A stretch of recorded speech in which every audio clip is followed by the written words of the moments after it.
Chris Hensley is a registered representative of Cambridge Investment Research, Inc., a broker-dealer member of FINRA SIPC, investment advisor representative of Cambridge Investment Research Advisors, Inc., a registered investment advisor. Cambridge and Houston First Financial Group are not affiliated. Good morning, everybody. You're listening to KPFT Houston. I'm Chris Hensley on Money Matters. It's 11 a.m. on Friday morning, is what I'm so used to saying every single Friday. However, once again, we are still under quarantine, and so I'm broadcasting live from my home in a bedroom. And so to give you just a little bit of update, KPFT is still rebroadcasting. And so they have not allowed programmers to come back to the station until it's open. However, we are still in a spring drive, and so that ends tomorrow, and so I will tell people about that. Our guest today is Dr. Jonathan Johnson, aka Dr. Wounds. He is an award-winning physician and is one of the nation's leading specialists in wound care and aesthetic procedures. As the founder and surgical director of two Washington, D.C. based practices, Comprehensive Wound Care Services and Capital Aesthetic and Laser Center, Dr. Wounds is quickly becoming America's go-to physician and premier expert in wound care and aesthetic treatment. And we're going to be talking to Dr. Wounds today about a bunch of different things, but one of the things that we are going to talk about is how business leaders and everyday people can really prepare for unforeseen crisis situations. So that's one of the things that we will dive into. So if you keep listening, please stay tuned. If you are a longtime listener, you know we always reserve just the first few moments of the show to tell you a little bit about what's going on with financial literacy in the Houston and the Gulf Coast region. Don't have a lot of updates for you, but the ones that I do, Houston Money Week, you've heard each and every show, you've heard me talk about this, and this takes place in April. This year, we did pause it because those are events that are free and open to the public, and those are definitely in groups of more than 15 when we go out and do that. So that's something that we placed on hold this year.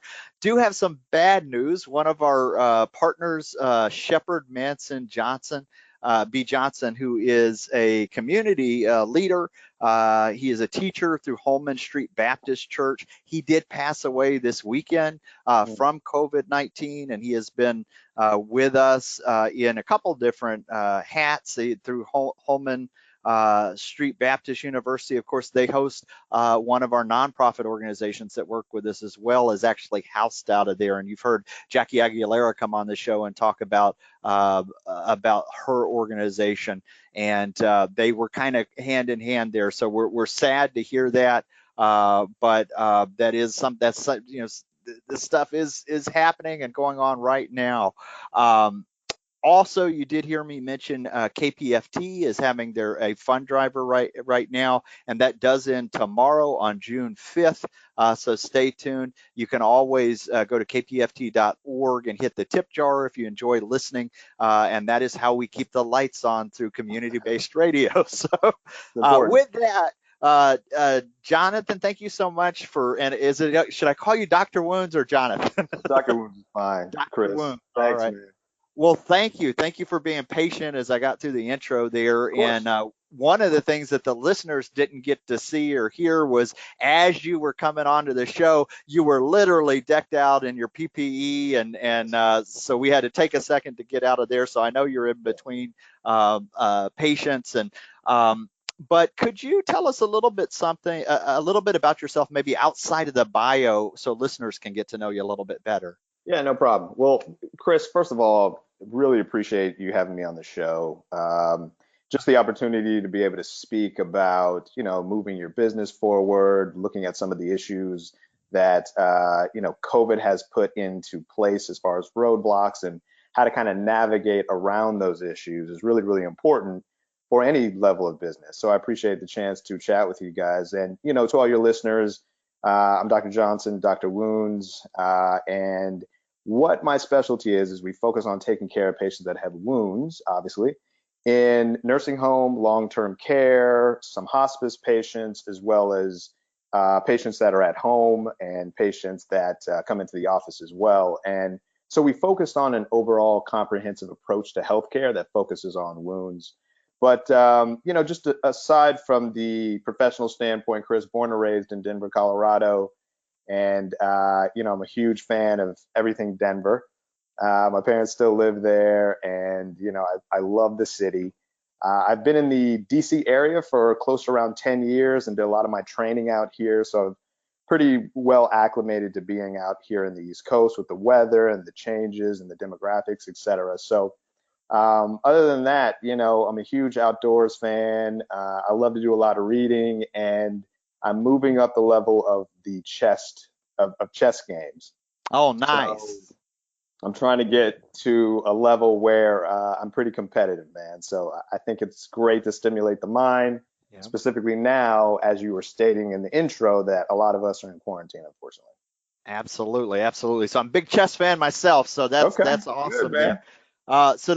Let's talk about one of the things you mentioned, and as I was reading your bio, Hmm. you have multiple businesses that you're involved in, and I know so that's difficult for entrepreneurs to have one business, much less Hmm. more than one. Very true. Can you tell us some thoughts on um, uh, business owners or leaders and how they can prepare for unforeseen crises that might arise? Definitely. So, the foundation, in my opinion, of healthcare is focusing on taking care of the patient, number one, but also focusing on business literacy. And unfortunately, being in the healthcare business, we're not taught a lot of the aspects of business, the in and outs, how to read a P&L, the importance of a balance sheet, understand equity, et cetera, understanding owning your own real estate that you actually practice in, which is another huge point. Um, but just from a business standpoint, the most important thing is to, take care of your patients, take care of your clients, and trying to balance multiple businesses. The one thing I would definitely say, Chris, is do not rob Peter to pay Paul. Hmm. And, in simpler terms, keep everything in categories, keep everything in a column so that you understand, your expenses, you understand your revenue cycle, and you understand how to make sure each one of the businesses stay viable without letting one business implode the other ones. So, huge point, very important. I love that. So you said a lot just in those few moments there. I like the term that you used. Now you started with healthcare, but you talked Mhm. about business literacy and the Right, idea of people knowing, profit and loss and the equity. One of the things that you mentioned was the idea of people owning the real estate, even the business that you're in, correct. is something that people should be aware of. That's a Mhm. thing. And then also categories, kind of the firewall between different businesses, which ones Right, are being successful and which ones are maybe kind of having to be supported by the other businesses. So that's a lot of really good information for people to think about there. Um, definitely. Tell us a little bit about how you built a solid financial foundation. Well, good, great question. So, when you're starting your business, when you're working at any business, Chris, as you know, you are taking a risk, right? So the risk is to your personal finance, the risk is to your family, to those support you and those that love you. So understanding how to build a competent and strong foundation is definitely key. So, we look at like the different tiers of what we're taught in business school or what we learn about. We think about investments, we think about emergencies, we think about, eliminating debt, we think about protecting ourselves like life insurance, health insurance, et cetera. And then we think about healthcare because healthcare, as you probably know in the United States, is one of the major reasons a lot of financially stable families and individuals are no longer stable.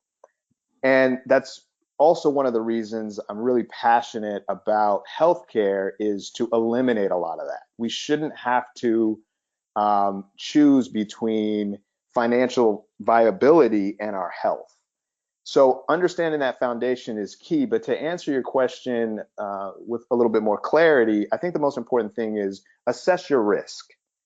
Figure out what exactly your risk tolerance is, figure out your liquidity, and then look at how to use that liquidity to manage your risk and take everything step by step.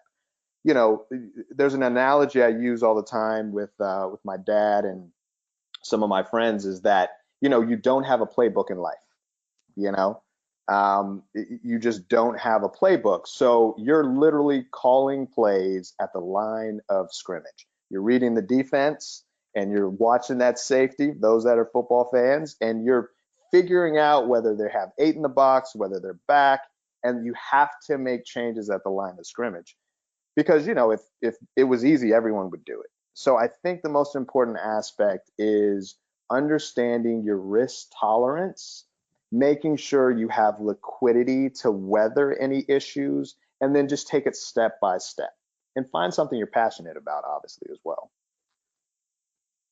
Thank you for that. That was a lot of really good information as well. So, Hope I didn't overload it too much there, man. no, no, that's I just kind of it's I would like to unpack all of that for the listeners because No you problem. talked about, you know, the idea that we don't have a playbook in life when it comes to these decisions.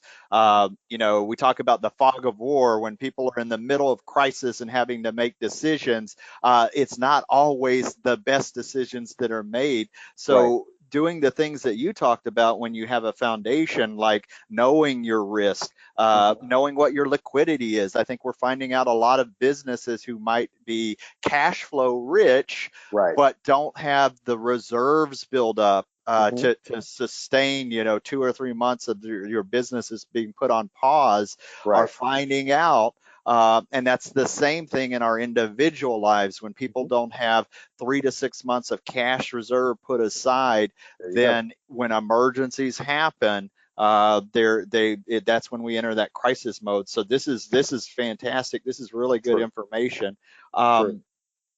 Let's pivot just a little bit because this is Mhm. still totally related. But how do you balance? You've got these multiple businesses. One would even say multiple streams of income. How do Mhm. you balance those? So, you know, our practices focus on providing quality health care first. And, you know, Chris, I was blessed to have two great parents. My father is a retired dentist, and my mother basically was the practice manager. So growing up, you know, I was blessed to be able to, you know, go to the office and see, you know, how a practice ran. And, you know, I would cut the lawn and, you know, sweep the front and just do everything I could. Number one, because they told me I had to, There you go.